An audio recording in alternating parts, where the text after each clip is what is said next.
Are you feeling lucky? Are you? Indie life. All right, let's talk about luck. Indies, there is no such thing as luck. There is a process of finding opportunity. This is what I help my clients do because, well, I'm kind of a natural at it.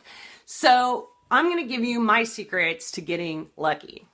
So the first thing is you got to know what you want. You really do. And you've got to be honest with yourself. Don't try to be nice or have me approve of what you really want. There's so many good-hearted, heart-centered people out there that refuse to actually say they want to make money. All right? Because I'll hear this from you. Well, it's not about the money. But in the next breath, you will tell me that people aren't paying you what you're worth. In the breath after that, you're telling me that you really wish you had more money so that you could go on vacation or pay your mortgage or send your kids to a summer camp. But it's not about the money. BS. Stop waiting for people to like you. If you're just saying that because you don't want people to disapprove of you, you are never going to reach any kind of goal or any kind of success. It's not greedy to want to be comfortable. It's not. So stop it.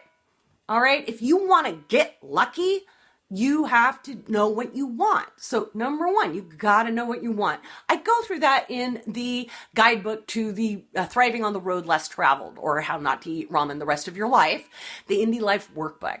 I do that. I help you distill what you really want and get really honest with that. Because if you're just busy wanting people to not think you're greedy or think you're one of those pushy shark people, well, then you're never going to move forward. You're never going to get what you want. So after you know what you want, then you have to say, okay, how am I going to get it? How am I going to get it? Now, some people will tell you don't worry about the how. I like to at least have an outline. What are the steps I need to take to get to that goal?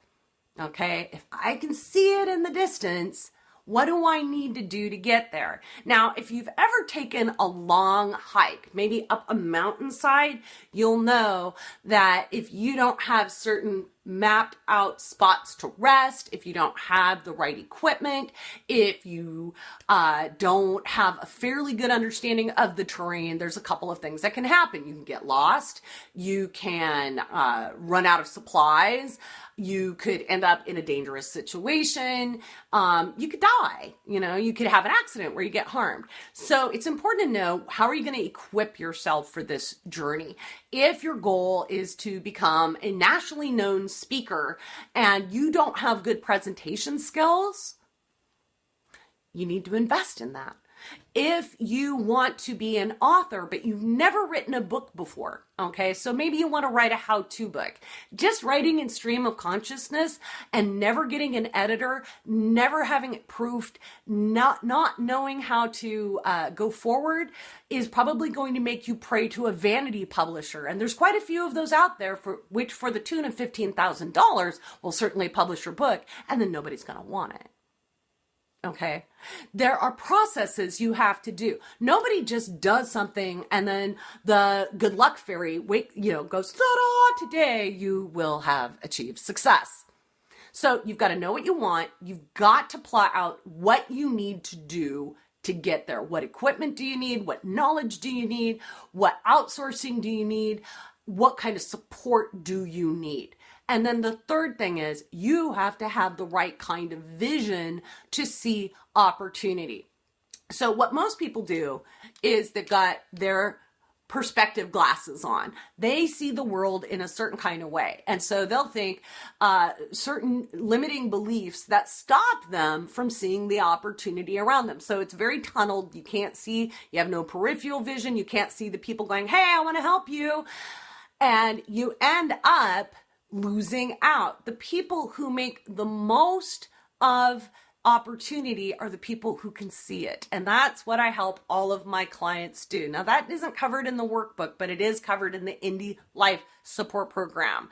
The more we work together, the more I help you see opportunity.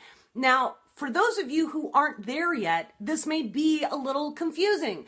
So what I want you to do is in the comments below, ask me some questions about how to see opportunity, how you might be missing out. Can you think of a time when you had an opportunity, but you couldn't see it until after it had passed?